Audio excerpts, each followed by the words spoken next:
They like jet airplanes. They like long limousines. And that's the bottom line. Cause Stone Cold said, "Are you ready?" You're listening to the Sunday Segue Wrestling Podcast. Hey yo, woo, yeah. With your host, Kinny Killa. And the Galdem Sugar Show.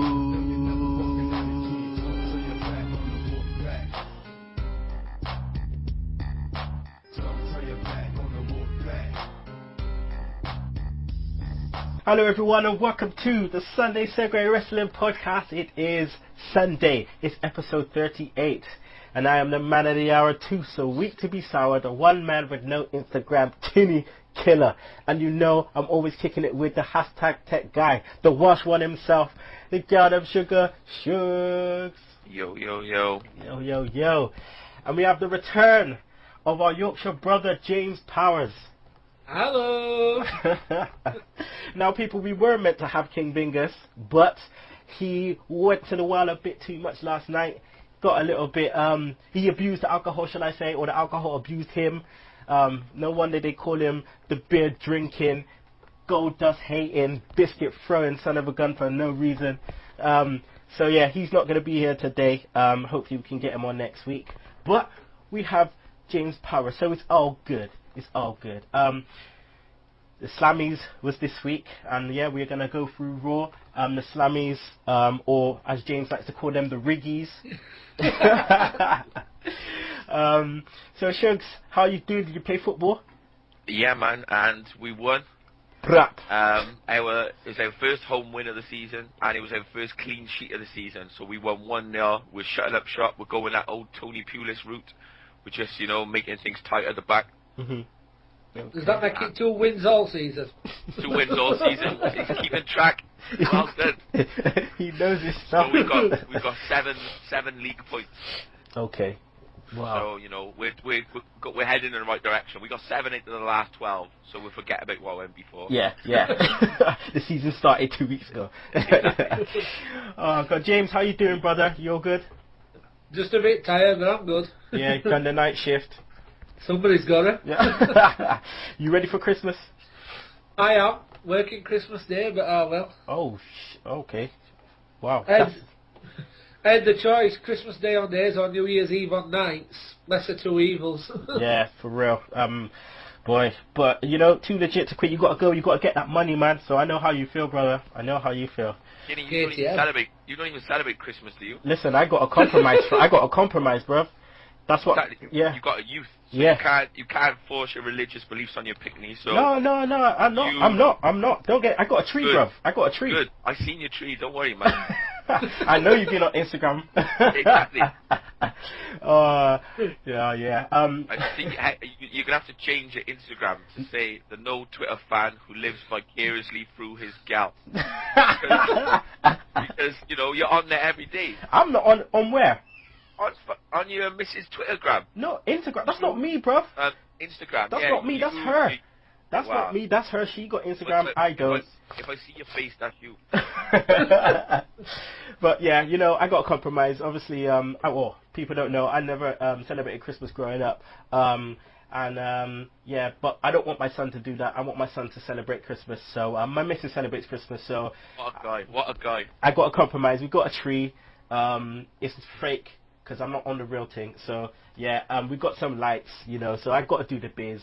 You know, I'm a good father. Got to make sure my son gets to go to the nativity plays where I didn't. So it's all good. But enough about that. Let's get on to the real shit. Okay, let's get on to the realness. Twitter. People, follow us at Sunday Segue. The Segue is spelled S-E-G-U-E. Please email us. That's sundaysegue@gmail.com. Listen to our old episodes on YouTube, iTunes, Podomatic, and don't forget to download that Double Twist player. Shout outs. Okay, again, Twitter's just been going crazy. People have been following us. It's been nice. So I'll just give a shout out now to Hill Sheamus. That's at Shop WWE. Also, WW_facts. At Shady Relapsed. Holla at your boy, dude from America. Followed us. Also, Luke Foster. That's at LDP Foster. Julia Montgomery, that's at Julia _ WWE. Massive Sheamus fan she is. Also, got to give a shout out to wrestling fans. So that's at Pro Wrestling for Life. WWE Colombia, that's at Elkin Perez 13. Got to give you a shout out. And also got to give a shout out to PM. Wait, who am I talking about? Oh, here we go. Yeah, got to give a shout out to Pro Wrestling Chaos, Bristol Wrestling Promotion.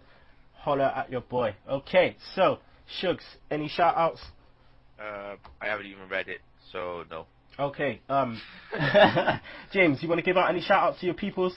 Oh yes, especially to my friend Mr. Oliver Ben, who was on your show last week, and to Miss Kylie B19.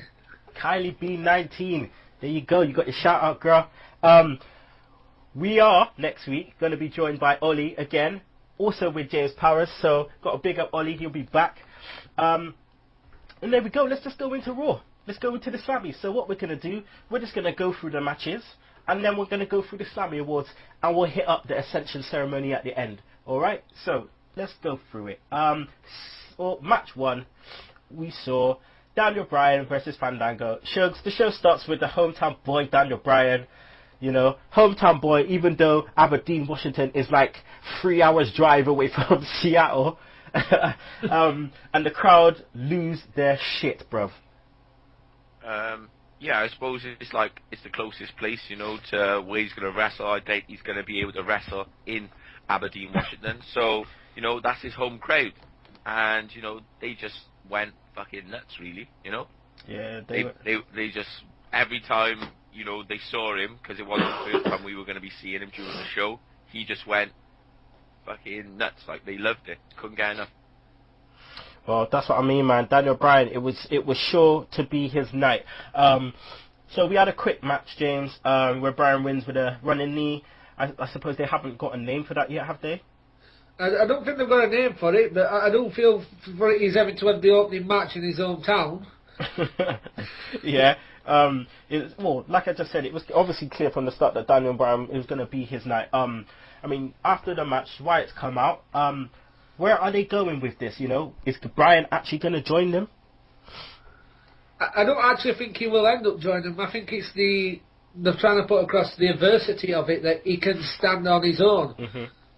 Stand out on his own and defend himself. And they kind of did it towards that he'd probably be the first challenger to whoever is champion. Well, after tonight. Yeah, yeah, we'll get into that. But he faced Fandango, Shugs, and I have to say, you're right. You know, you said a couple of weeks ago, we got to change, you know, our guest impression is because Fandango is hitting the shit, man. Yeah, he's just like, it seems like he's already peaked. You know, if Summer Rae's getting the bigger push out of the partnership, but then she's not even getting a push anymore. She's not Flavor of the Month either. So it just seems like that this little, I don't know, the Fandango experiment, either they run out of push, they run out of steam behind it, or, you know, it's run its course. Yeah. I'm not sure which one. Whether if he had a renewed push, if he started fighting decent people again, you know, it's good to see him in a match with Daniel Bryan, but next week he'll be fighting 3MB, or next week he'll be in a squash match. So, you know, what's going to happen, I don't know. Alright, well, let's go into segment 2, or match 2, should I say, Santino versus Sandow. Standard Santino match, James, which means he loses. You know, brings up Cobra and all that, still loses. Big E was back on commentary, and James, I'm starting to think that WWE made a mistake, you know, putting the title on him, but like right now, and I'll tell you why. I think it's because what they should have done is they should have put the title on Sandow, because everyone loves a heel champion. The heel champion makes it something, and you know, we have a big feud. We should have a big feud between Sandow and Big E, while Big E is chasing for the IC title, making it seem like it's, you know, it's a big deal. And if they are going the way they're going, in terms of the undisputed champion, the IC title is going to be more important. So, I mean, do you agree with me that you know, Sandow should maybe have the title and someone should be chasing? And I don't think Sandow should have started with the title, but I think when it came to taking it off Axel, it were a case on that three of their champions were already heels. They needed a face champion. Yeah, I know. I get that. He was the option, wasn't he? Yeah, I mean, yeah, because there was no one else at the time. I mean, Ziggler was still down there, you know. So, but I mean, Shugs, what do you think about that? I think the chase is always better. You know, the chase is more exciting than just having the face on top fighting. You know, a load of heels coming through and defeating them all. But I suppose it's making that transition. You know, like you said, obviously, if you got a heel champ, you need to have a face to win it. So unless somebody else won it and we had a quick change, you know, maybe that would have been good. But you couldn't really have Sandow going over on Axel. So, you know, there was no real direct way to get the belt to, unless Ziggler won it. Yeah. You know, so, yeah, but I think it's alright, you know. Big E, you know, you got to see what he can do, you know, see whether he can keep us interested. And obviously after the unification match, then this title might, you know, get a push. Yeah. Because it's going to be the number 2 belt in the company, so it's going to have to. Well, one thing I did notice though, Big E comes in the ring and stands up to Sandow. This guy, right, Sandow, was towering over Big E. Big E's like a power lifter. He's not a big guy. He's squat, like, you know. He's probably as wide as he is tall. Yeah, for real. Alright, match 3, we saw The Miz versus Kofi again, right? And I think you made a mistake. The ball bag. Oh, yeah. Well, I'm getting to that, bruv. I'm getting to that. Okay, I'm just saying, that. we don't refer to him by his given name. He is the ball bag on this show. Alright, I stand corrected, Shugs. Thank you very much. The bull bag versus Kofi Kingston. And the bull bag is just going to get me to play a motherfucking music. Why the hell are they giving us this shit again?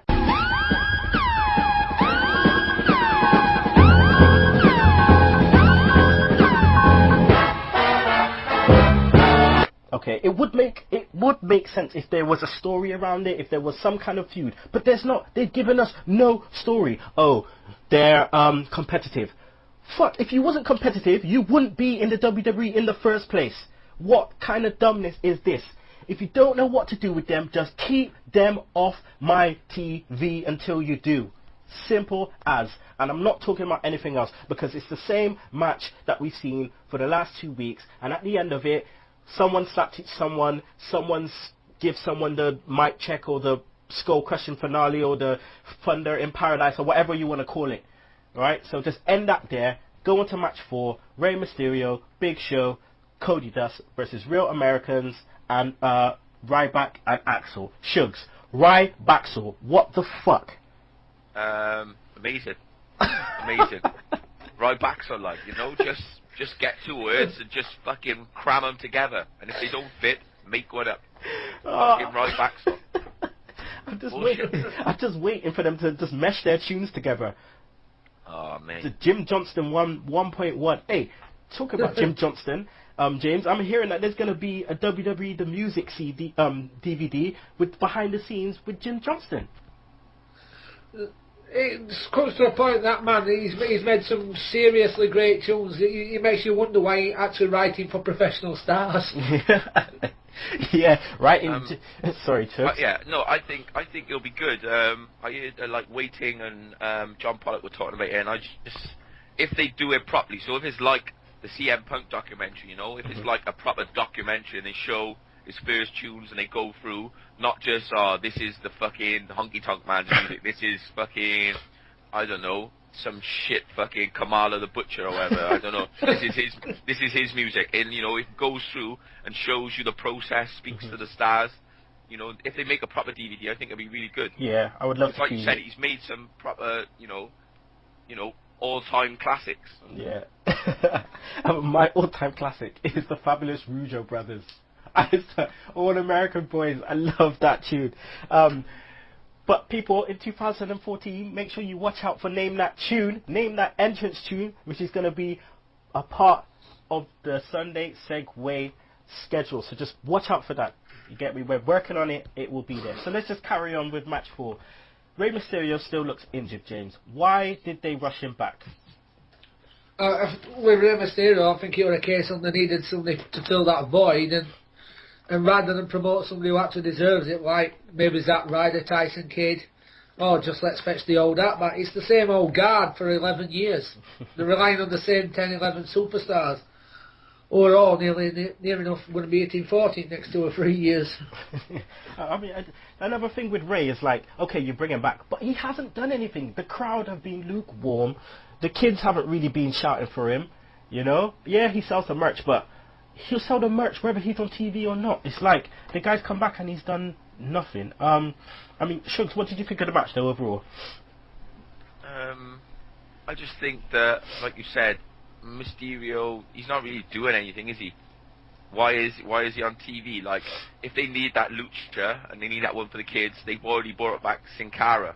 So maybe they didn't realise that they could change somebody under a mask, and then they were like, oh, we'll get Mysterio back under, and then they made the change and started pushing Sin Cara, like, you know? He can replace him. I say that he has that retirement match or something at WrestleMania.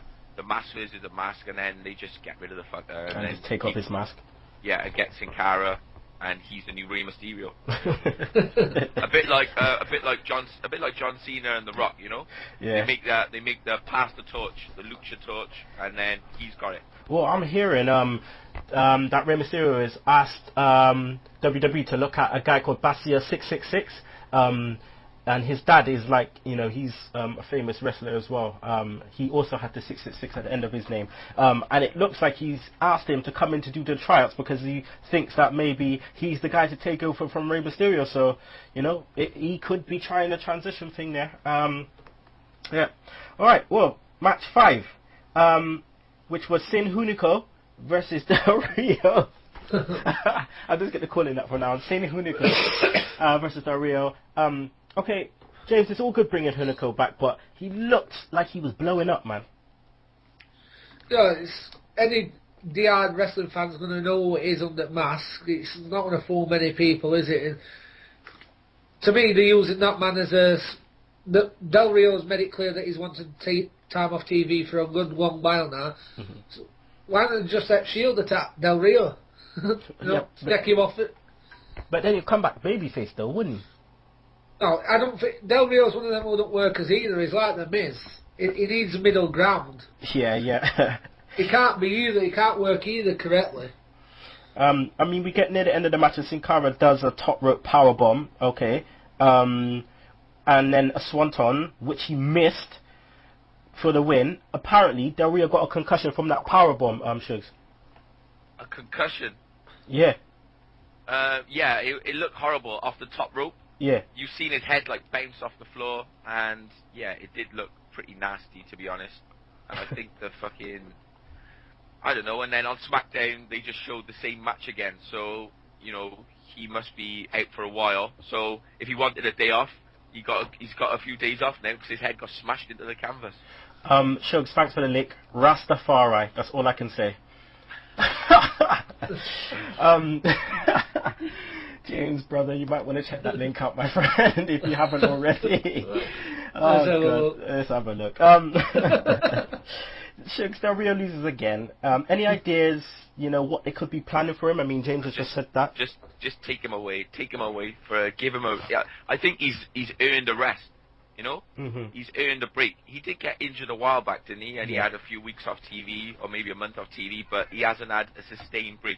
No. So if you think about it, while everyone else has been getting injured, Punk, you know, had his injury, Cena's had his injury, Sheamus is out, Del Rio's been there on TV most weeks, you know, and he's been doing a decent job, like. He has props to Del Rio, but you need a break, fam. Take a break. Have a Kit Kat. Right, so let's go on to match 6, which was Brodus Clay versus Xavier Woods. Before I get to that, James, have you taken in the link? Have you digested the link? Very much so, sir. Very much so. That's nice for a Sunday morning. But it's not PG. So all right, so Clay versus Xavier Woods. All right, what is the point, James, of burying this guy before he's even done anything? Well, when it comes to Xavier Woods, all it matches there as far as standards starting out, and to me, they're looking to a way to split Tenzai and Clay up for a while he means to the end. Because they've been pushing it for weeks that there's dissension with the two lasses and Clay and Woods, isn't there? Yeah. Because they seem to fancy the boy toy better. Even like last week we were talking about like the whole explanation around it like was just so dead. It's like why Brodus Clay is mad. Why he gave permission, okay, to R2 for him to use the fungadactyls. Like it's not his fault that he dances better than you. Like it's not his fault, man. Just deal with it. Sugs Clay wins in like seconds, right? Alright, and he fucks up Xavier wins after the match, okay? And then I heard the most funniest thing I've heard in a long time, yeah? It's about me, I'm a main event player. This guy, right, hasn't even been on TV for months, let alone the main event. Yeah, I think, obviously, it's all for the purpose of the angle, so they're going to put him over as a heel and make him look like he thinks he's a big deal, but he's not, and then you've got this young up-and-comer, and he's just like bullying him or who's taking out on him, his frustration.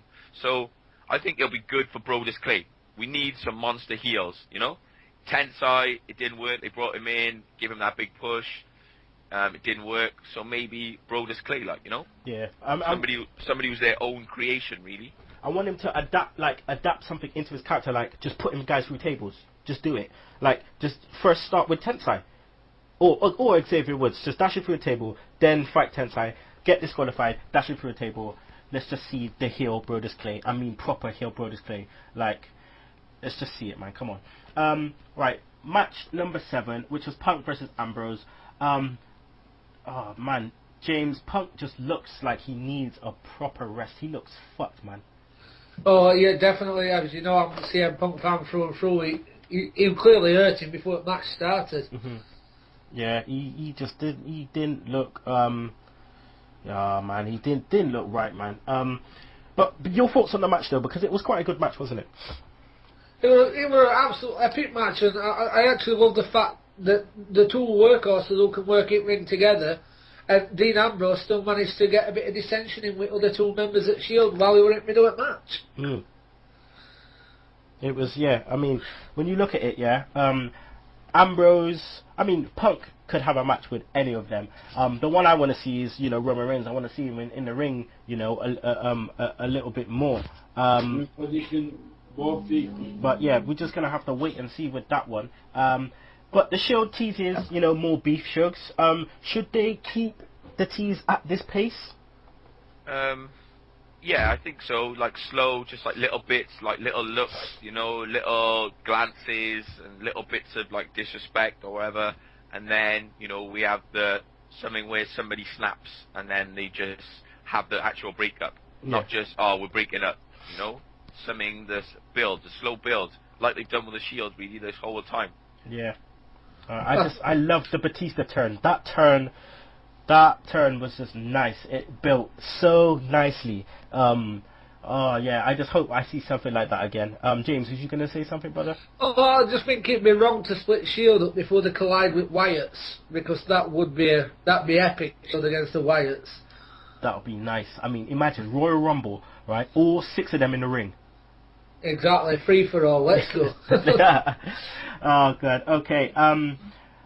Well, Punk won that match because of the the little beef that the Shield had between each other. And then there was a nice spear by Roman Reigns, still getting that push. Alright, well, let's go on to match 8, which was the last match of on Raw. Usos versus the Wyatts. I thought that it was one of the best matches I've seen, Sugs, the Wyatts in. Do you agree with that? Yeah, I think that the Usos are like becoming one of those reliable tag teams who can have a good match with anyone. Yeah. They've had like those epic matches with the Shield, and they've had a lot of, really, really good matches, good showings on TV, but, it doesn't seem to be getting them anywhere. They're not the ones who get the push. It's always like the real Americans, and now they're not even in the Fatal 4-Way, they've been pushed out by 2 made-up tag teams, but, yeah, I think it's a good match. Usos are just become like reliable workhorses, I think. Yeah, I mean, I hope that they get a push, because the Usos, man, they've stepped up their performances so well, and obviously it's because they've been fighting with CodyDust and the Shield and stuff, so they've been able to, and I think they've been, obviously we see on Total Divas, they're in the Performance Center 24/7. Hopefully, that we see them hold a strap next year. Harper and that clothesline, man, James. Oh, it's an epic clothesline. It's hard. It's heavy. It reminds me of JBL's kind of clotheslining people. Yeah. He's leaving the mark on them every time. I like the stiff. He's doing the typical big man stiffness. Like, I like when I see that. You know, I don't like when I see big guys just being pussies out there, man. Come on, you're a big dude. Like, just rough someone up like, and he's proper. When I see that alligator roll, I think, yeah, he's dealing with them, and that's what we need to see out of the big guys. All right, so that's the end of the matches. If people notice, I didn't mention any Divas match because, like I said last week, I will not be mentioning any Divas match until Paige or Emma or something good happens. All right, so that's just it. Let's go into the Slammy Awards individually. Let's go through the Slammy Awards, see if we agree with who got what. So let's start with Laugh Out Loud moment of the year. The presenters were Road Dogg and Billy Gunn. They come out blatantly. Okay, James. They blatantly come out stealing this little segment from TNA, which Bad Influence did. You know, dressing up like Dumb and Dumber. Yeah. So the pinching segments off each other. WWE pinch them off them. They pinch them off WWE. It's round and round in circles with them. It's like trying to outdo each other. It's going back to WWE, WCW days. Yeah, but even though TNA is like not even in that league, like obviously they're the nearest thing, but you know, we don't call it total non-stop ass shit for no reason. Sorry, Ollie. You can you can come back at me with that next week. Laugh Out Loud moment of the year. We had the nominees were Vicky Guerrero being fired as Raw general manager, Titus O'Neil puking over the Thanksgiving, Jinder Mahal and Great Khali attempt to charm Santino's Cobra. Shugs, I didn't even remember ever seeing this. I don't think. Well, it was on Smackdown, so you wouldn't have seen it because no fucker watched it apart from me. Yeah, and it was just it is what it is, like, you know. And we also had the Rock concert, which won. You know, the Rock taking the piss out of Vicky Guerrero. Should that have won? Would you guys agree with that? Yeah, it was like, who cares about this subject really? It's not really a good Slammy. I thought Vicky Guerrero was better, but. Well, personally, I would have given it to Titus O'Neil just for puking on Michael Cole. Yeah, that obviously must have been like fake, because they keep covering it. Like, I ain't seen it, but geez, man. I mean, I would have been happy with that. But either way, like Shug said, it's a lame Slammy. Let's go on to the next one. Double cross of the year. We had the Shield come out in suits. James, they come out in suits. I mean, you know, they passed that off well, didn't they? Oh, yeah. They look like from Hounds of Justice to Secret Service protection. Yeah, they did that transition real quick. It was like Quantum Leap. So the double cross nominations, we got Mark Henry Retirement Swerve, which to this day, I think me and Shugs would agree was the best thing that we've seen all year in terms of swerves. Shawn Michaels costing Daniel Bryan the WWE Championship, Paul Heyman turning on CM Punk, and Triple H screws Daniel Bryan out of Money in the Bank. And Shawn Michaels double cross wins it. Now, come on guys, do we agree with, you know, this was the right one, or did Mark Henry get robbed?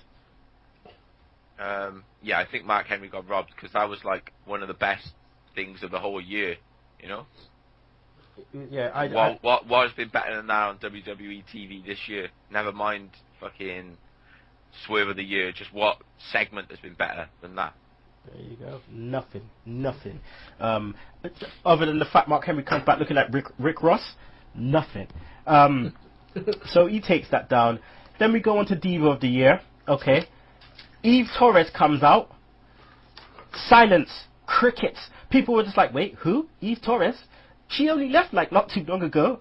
And she just got a complete no reaction. Nominees, the Bella Twins, Funkadaxels, Caitlyn, Natalia, Eva Marie, Shugs. The fool.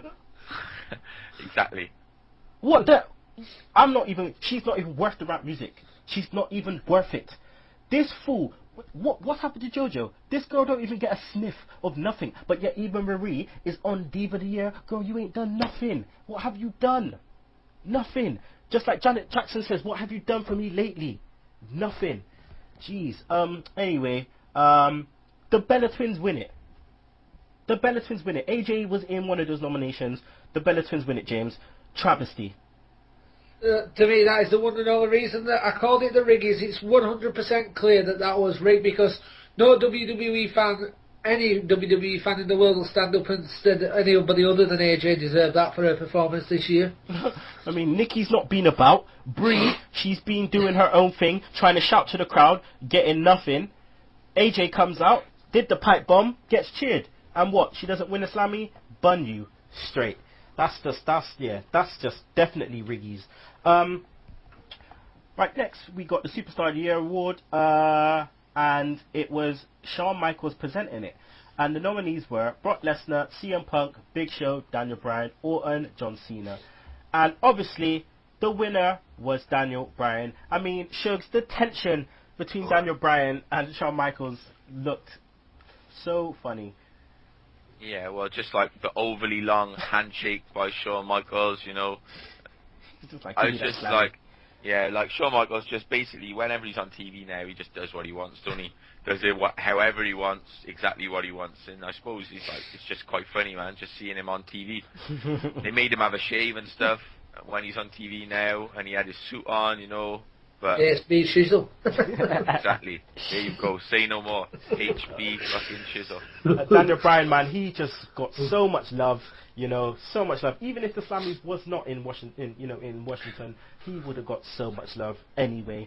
You know, the next Slammy was Fan Appreciation Award, and the nominees were Fandango in Yes, Daniel Bryan, Let's Go Cena Sucks. Are you serious? That's in one of the nominees. That's not fan appreciation. That's just fan hating you. That's half appreciation. Isn't it? Yeah. And the R-Truth What's Up. The award was presented by Titus O'Neil and Darren Young, PTP. They were upset that their catchphrase wasn't in their millions of dollars. They decided to do it. Crickets. Absolute crickets. This went to Daniel Bryan. Obviously, no brainer. There's nothing else really more to say about that. Like Daniel Bryan said, he just said yes, and walked off the stage.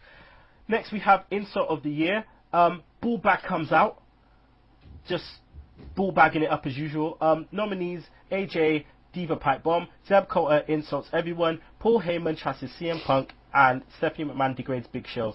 Now, Stephanie McMahon's win this. Do we agree? You know, was AJ Pipe Bomb? AJ Lee again should have won that. It's epic. To me, AJ Lee's the Divas version of CM Punk. It doesn't matter if she's heel or face, the lover. Oh, I just love the way you just go, it doesn't matter if she's heel or face. I love that. Silent H's, I love it. Oh, God. No, you're totally right. Completely right. Because, you know, AJ, like Chuck said, she's been the best thing in the Divas division, and hopefully... Well, she's been the only thing. Yeah, sorry, I stand corrected. The only thing. And hopefully next year, you know, we see more Divas come up. Extreme Moment of the Year was the next one, and I think it was done by Mick Foley. Yeah, it was done by Mick Foley. Obviously, Hardcore Legend. Nominees were Shield Powerbombs, Undertaker on Smackdown, which Shug gave a massive pop to when that happened. Ryback spears John Cena through the LED light board. CM Punk exacts revenge on Paul Heyman, and the Wyatts crush Kane at SummerSlam. Bless you. Thank you. And the Slammy goes to CM Punk exacts vengeance on Paul Heyman. Now, Shugs, that was a dead one, wasn't it? Shouldn't that gone to at least Ryback and Cena or the Shield? I think the Shield one was the best, because that's like, we're talking about the Undertaker, you know? Mm-hmm. You know, that was like, and then he hasn't been back on TV since then, so that was it. But that's the thing, like James was saying, it's hard to know how real it was. You know, they reckon that everything was based on fan participation, all the votes were real, and for some of them you can see, and the others you just think, well, no, that would have never happened. Yeah, no, true, completely true. Sometimes when I look at it and I just think, like, how else, you know, can they do these awards? Like, they should, you know, even though we're thinking, oh yeah, they're saying it's 100% legit, you know, these viewers, they're out there voting and stuff, but clearly, you know, don't bullshit, man, come on. Clearly we know that some of them have been, you know, being rigged. Let's go to the last one. Match of the year. Bret Hart comes out. Obviously, I would love for him just to be ad-libbing, but he just sticks to his script, keeps reading, doesn't give a damn, you know. And the nominees for this were Undertaker versus CM Punk, The Rock versus John Cena, Cody Rhodes, or CodyDust, should I say, with Dusty versus Seth Rollins and Roman Reigns, Triple H versus Brock Lesnar. James, there was a notable absentee in this lineup, wasn't there? There are a good few matches that should have been in that. Don't get me wrong, I like CodyDust, but there's been far better matches this year that deserve a Match of the Year nomination. CM Punk, Brock Lesnar, one of them. I'm hearing on the dirt sheets that they didn't put that in because they felt like Triple H couldn't be overshadowed by CM Punk again, you know, in terms of match quality. So that's why they kept it like that and gave CM Punk against Undertaker. But more botchery and more clusterfucks because Shugs, Rock and Cena took it down. This match at WrestleMania was shit. Compared to Piston. Yeah. Shit. Yeah, it just won a good match. It shouldn't even have been up there, and this is what we mean, you know. This is why we're thinking that it's not entirely true and that it could be rigged because some of the shit like this. It's absolute bullshit. So that's the end of the SLAMMYS, but I do want to mention something though about the SLAMMYS. The arrangement, guys, was weird. Like they would come out, the presenters would come out, present the award. Then they would say go to the app, go to a break. You got a wrestler coming out, and he's just standing in the ring while they present the winner. I mean, did anyone else find that awkward? I think that Michael Cole even said about it once, because, you know, they were just standing there waiting for the award to be given, and so they could get on with their match. Yeah. It was just a bit awkward, man. I just didn't like the way it didn't flow right. It just looked dumb, especially if you're there live in the crowd and you're just seeing these guys just standing in the ring doing nothing. It must have been off key. But there you go with that. We'll go on to the end segment now, which was the Ascension ceremony. And as soon as I heard that, I just thought, what, is the Ascension coming out? Like what's happening? Like, are they being called up, like, for the main event? What's happening with that? But no, we get we get a promo with Cena and the rest of them, 20 WWE World Heavyweight Champions in the ring. It was just funny to see Great Khali just standing there, just like, yes, I've won the title. Just in the background, out of the way, trying to hide, but you can't hide Great Khali. Jack Swagger as well, just there, looking funny. All right, well, WWE definitely shook. They definitely saved their best creative thing for this moment. Like, why can't they always do this, man? Well, it's because I suppose they do stuff, but then if you look at it, they didn't have any real control. They had their idea, but then what happened was not really 100% a result of their creative or their booking, Yeah. I think Cena ad-libbed a lot of it, or I think Cena went with what was going on because, it's a bit like Cena's a bit like CM Punk, I find, at the moment. Basically, he can say and do what he wants, He's not strictly, I know he toes the company line, but then I don't think the bit with Bryan, I don't think that was planned. No, on the dirt sheets they said people got cussed. I mean, I'll go back into that a bit later, but let's just break down this promo, okay? We had Cena and Orton busting promos. James, they were handled so nicely, and it seemed really serious. Oh, without a doubt, when it comes to, like John Cena or not, when he said to Randy Orton, you can be finally what you meant to be 10 years ago, that was just epic. That hit home so hard. Randy Orton's face was just like... I think even Triple H was trying not to laugh. Yeah.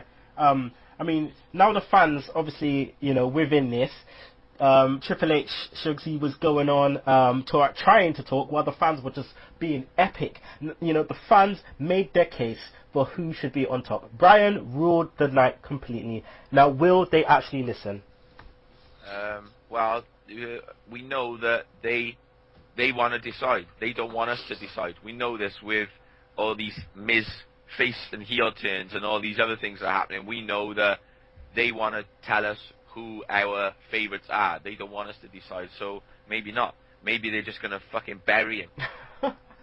You know? That's what happens. They can do it just to, you know, so they want to decide. They don't want us telling them who their heroes are or who the faces are or who should be champion.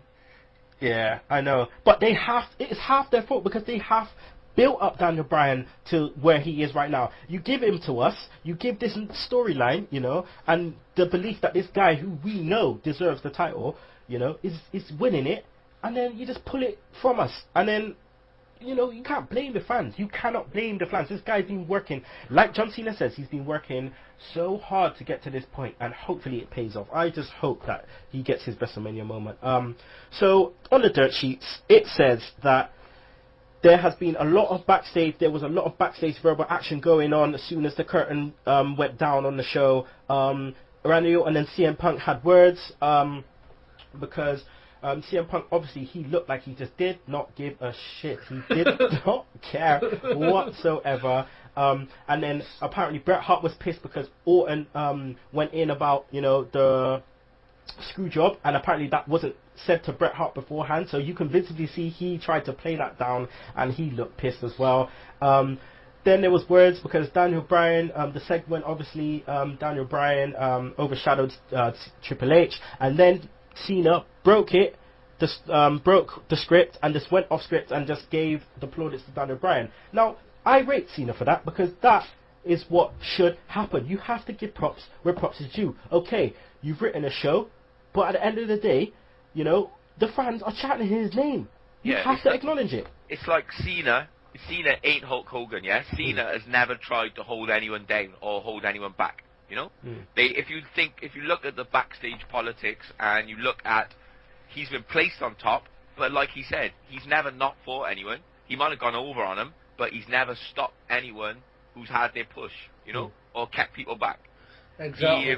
He fought CM Punk, he fought Daniel Bryan, he fought, like he said, he fought Ziggler. You know, he'll fight anyone and go up against anyone. So he may get a win, but that's not him. I don't think that's him refusing to go over on people, or to, you know, to take the pin. I think that's the way they're booking him. But he's never kept anyone down. And that's why I give my, you know, full respect to John Cena in that standpoint. I think since he's come back from this injury, he's been fine. Yeah. You know, he hasn't been doing any of his bullshit joking around or ever. He's just been keeping it real. He's just been telling everything exactly how it is. And that's what you need to do. And I think he's starting to realize as well, you know, things are happening to people that shouldn't be happening to. And people have been asking questions to JR, you know, obviously now he's a bit more freer in saying what he wants. And they're asking him about Dolph Ziggler, you know, should he be where he is? They're asking him things about Bryan. They're asking him about William Regal, you know, should he be training, you know, actually training wrestlers rather than doing what he's doing right now. There's a lot of stuff going on that shouldn't be happening to people. But let's just get into this final ending sequence. James, I mean, this ending sequence was so interesting. Like, what's your view on it? Because they just created so much potential matchups. It was nice. It was absolutely brilliant. And, oh man, CM Punk's face when Randy Orton hit him. It was just like, oh my god, here we go. Oh my god, it was just perfect. And Shugs, that sweet chin that CM Punk took, man. Yeah, it was good. It was good. I just think that, like you said, there was so much shit went on in this like small little segment that, you know, you could have just booked a whole WrestleMania show off this, you know? You could put this, you got like a year's worth of booking off this just from where people just got in everyone's faces, you know? And you know what? And the funny thing about that, and the great thing about that, is look, within that group of people, yeah, there was no Hogan, no Rock, no Lesnar, no Taker, and you could book a pretty decent WrestleMania with all those people that were there. You know? Yeah, definitely. All right. Well, sorry, was you going to say something? Yeah, I was going to say without a shadow of a doubt, sir. Without a shadow of a doubt. Well, let's just end it there and, you know, give a raw rating. Shugs, raw rating, please. I suppose the end segment, like, pulled it back. And, you know, there wasn't much through the show that was, like, too great. But I'm going to say 6.5. 6.5. Okay. That's all right. James? First 2.5 hours 6, last 30 minutes 8. Okay. All right. Well, feedback. Shugs. So I have to load up this shit, man. Well, James Powers is on the show. He's the one who always gives the feedback. I've got it here, so I can do it, man. I can do it. Ah, It's all right. Save Well, we've had a new guy. You all may have heard his name at the beginning, Brendan Finney. He says, after being bullied into this by the mighty James Powers, here is a few thoughts I have on Raw. The crowd was well into Daniel Bryan. I did notice we was apparently watching the 2012 Slammies. Good matches for Daniel Bryan and CM Punk. The Shield hinted at a split again. The Slammies were quite obviously rigged, which is really disappointing as Michael Cole puts extra effort into teaching you how to download the app. He does it every week. We got some more repeat matches, which seems to be fillers. Raw was its usual stale self until the last segment. It was good to see some legends in the ring. Great promos from both, and I liked the fact that Cena acknowledged that CM Punk was the best in the world. It was a great way to end Raw. These people, what will happen on Sunday? On the point of Sunday, I think it will be a champ is here. Just the thoughts from me, Brendan. You didn't give a score, but it's okay. Thanks for your thoughts, Brendan. I'm sorry that you got bullied into it by James, but you know, I have to give props to James. He's pushing the shit. That's all I'm saying. He's pushing the shit. And look, we got a new message board guy, Brendan. If you're out there, my friend, just listen up. You will get a chance 2014 to be on the show. Okay, so holla at your boy. And that's the feedback. Shugs, do you want to announce the break? No. Well, we're going to a break now, guys. Grab your juice, your drink, do whatever you want, grab some food. We'll be back in a bit with Smackdown in 60 seconds, Sugs Stunners, the TLC predictions, and In the Words Of. And it's going to be a great one and a funny one, so don't miss it. Be sure to listen to the Sunday Segue Wrestling Podcast. What? Every Sunday with Kinny Killa and the Gal and Sugar Shugs. Yes! Yes! With all the news, views, and laughter that you want. They like jet airplanes. Woo! They like long limousines. Every Sunday, the Sunday Segue Wrestling Podcast on Podomatic, iTunes, and YouTube. So why don't you choke on that, slap nut? And welcome back, people. Sunday Segue with me, Kinny Killa, the Girl Them Sugar Shugs, and our Yorkshire brother, James Powers, which I should call James the Bully Powers from now on. Let's go into Smackdown in 60 seconds. Roll with it, Shugs.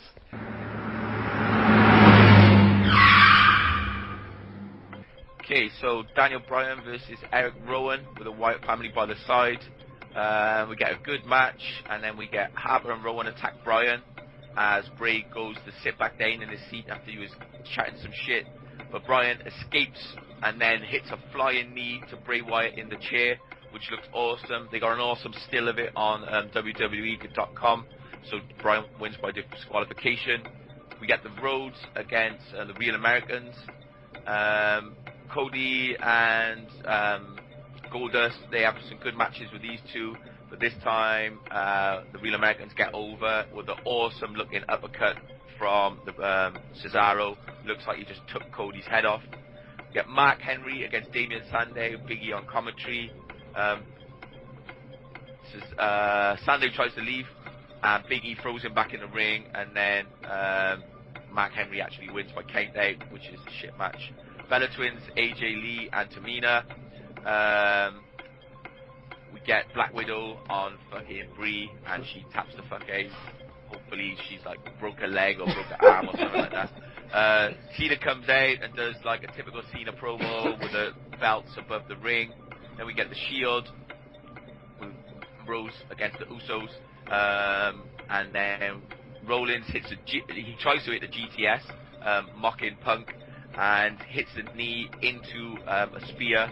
So the Shield get the win, and then Punk does a promo from the basement in Shield style, saying about how many he's gonna take down.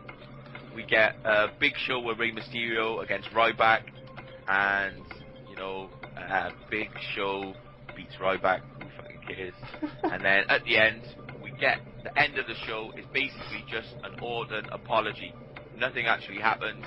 He apologizes, and then we go off air with him not knowing whether his apology was accepted. What? That was the end. Apology, an Orton apology. Yeah. Finished on a promo with Orton and Triple H. Well, Orton and the Authority. Better fade to black and don't come back. Jeez. Alright, well, you're about to get stunned with Sugs Stunners.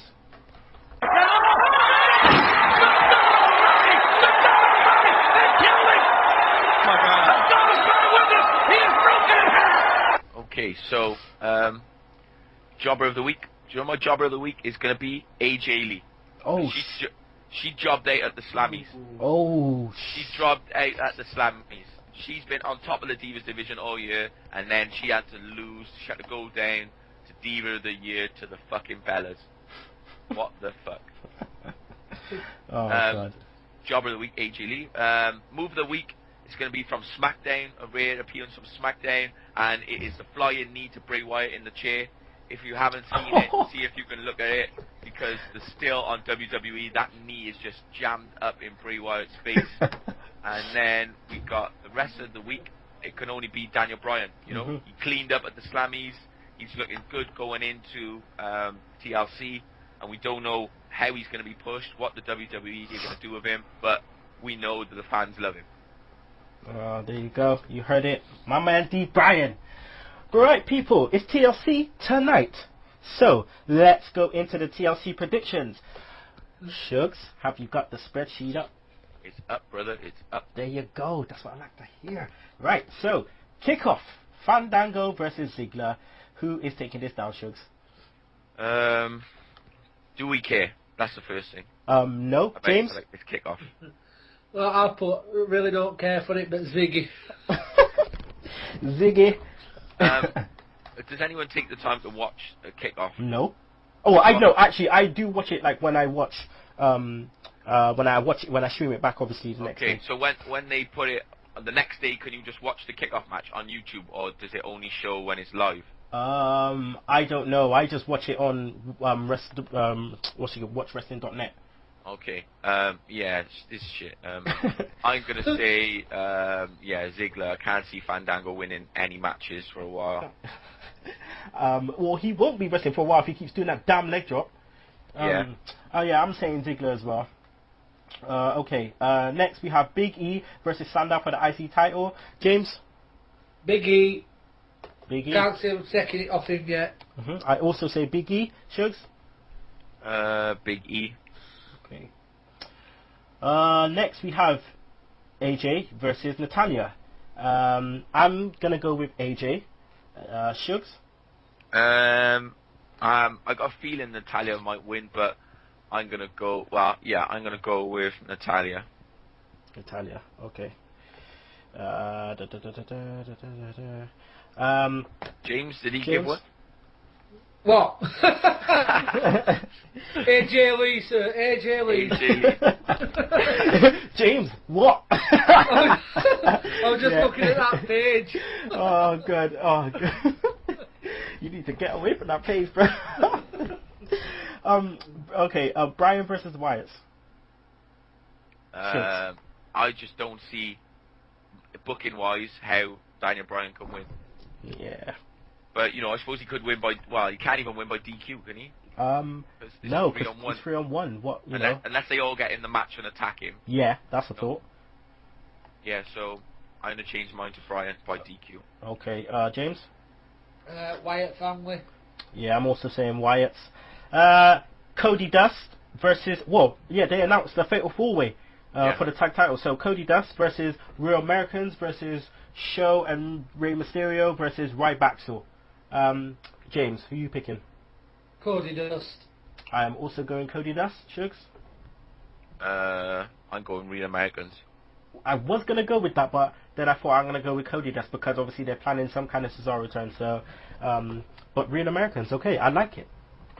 I think if they're going to do Goldust against Cody Rhodes, it depends how long they're going to do the build for, I suppose, but you know, may as well do it now, and then they get in the Rumble, they have beef in the Rumble, and then we build to WrestleMania. WrestleMania, okay.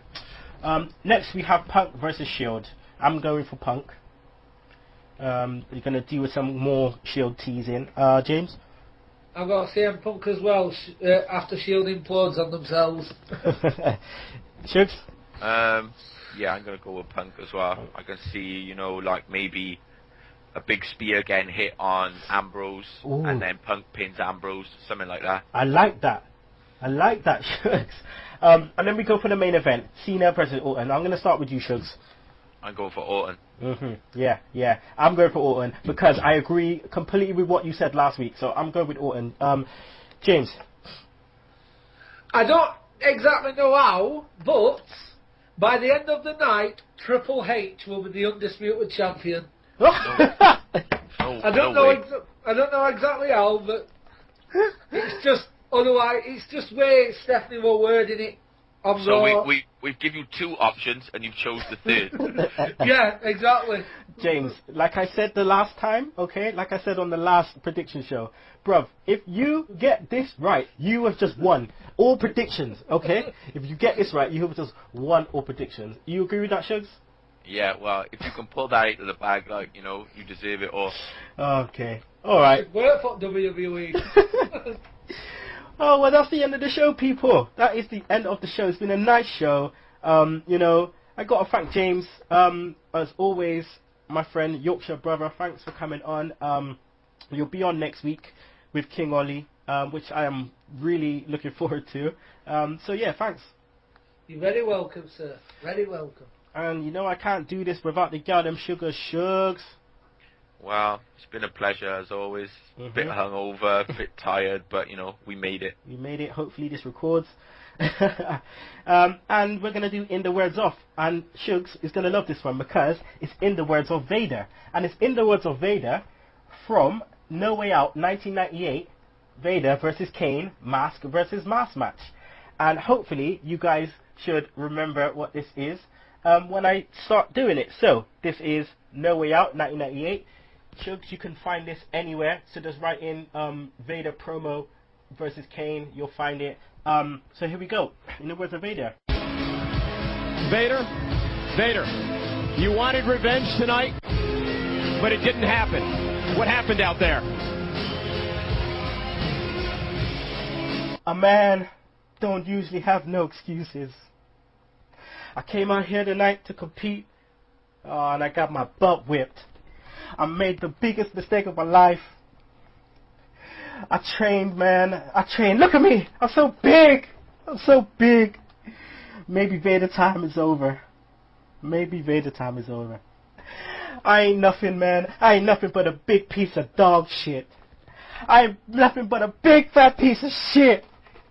And you could choke on that, slap nuts.